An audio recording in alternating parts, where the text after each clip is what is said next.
Hi guys, welcome to another episode of Ask Matt Lloyd. So right now we're at the Diamond Mastermind here in Bali, Indonesia, and our question today, we're taking questions from the audience, so let's see who's got the first question.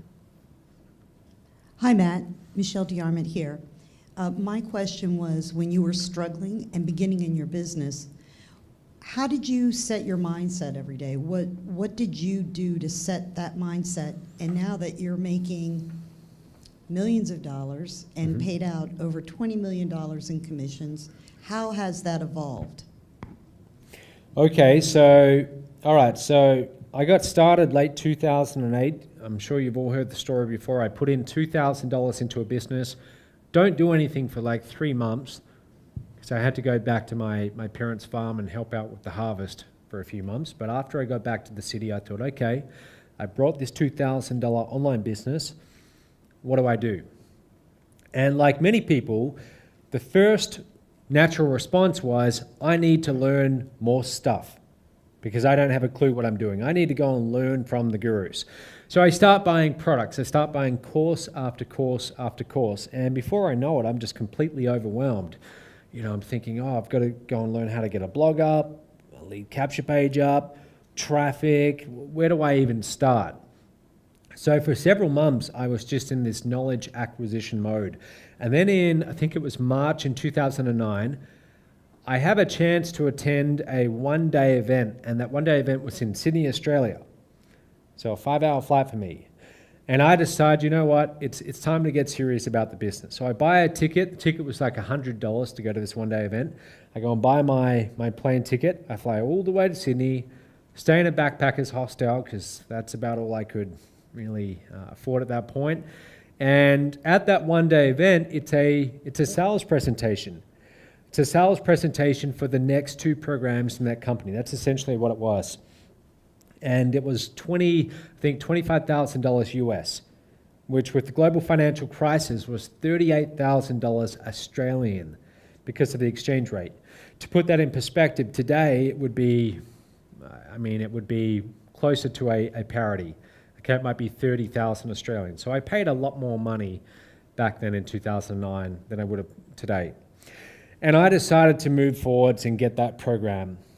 So I ended up wiring just about every penny I had saved up in my bank account to this one guy, all up $38,000.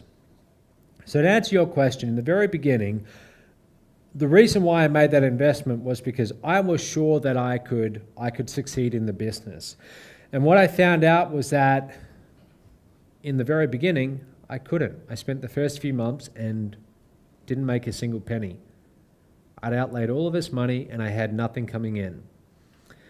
But what kept me going, what got me fired up every single day was there's other people doing this. Okay, I could see them all around on social media in the same company. There was other people having success. And also what really kept me going was I've invested a lot in this, so I need to treat this business like a $38,000 business. Okay, so in the very beginning, a big part of it was that I wanted to make my money back, and then I wanted to scale beyond that. Now, there would definitely be days where I would kind of get caught up in this depressed feeling because it seemed like nothing I was doing was working. But when I got into those particular periods, I would get out of the house, I'd go and exercise, I'd go and do something different, come back, sit in front of my computer, and feel recharged. Okay, and I just kept on telling myself that all I have to do is I've got to find one traffic source that works, I've got to focus on that, and I've got to keep on going. The only way that I can fail is by giving up. And I kept on going, and I got my first sale in September later that year. I made a $1,000 commission. And as soon as I experienced that first sale, that was the turning point because I thought, you know what, I can do this again. I took this series of action steps, I got this result. Now it's just a matter of taking more of those action steps and repeating the process. Okay? So the sales started coming in more frequently. Shortly after that, I got my second sale about 3 weeks later, and then my third sale a few weeks after that. And over time, the sales became more and more frequent. Now, these days, I don't really have any problems with getting motivated. I really don't. The other piece of advice I will give you is use your audience, your list, your group of buyers that you have, your customer base, but when you don't have customers, use your list. Use them to keep you accountable and focused. And you do that by announcing what you're going to do publicly and putting in place a deadline. So for example, if you struggle to get motivated to go and host a webinar, you create the registration page for the webinar, you send it out to your list, and you put in place a deadline. Now you have to do it.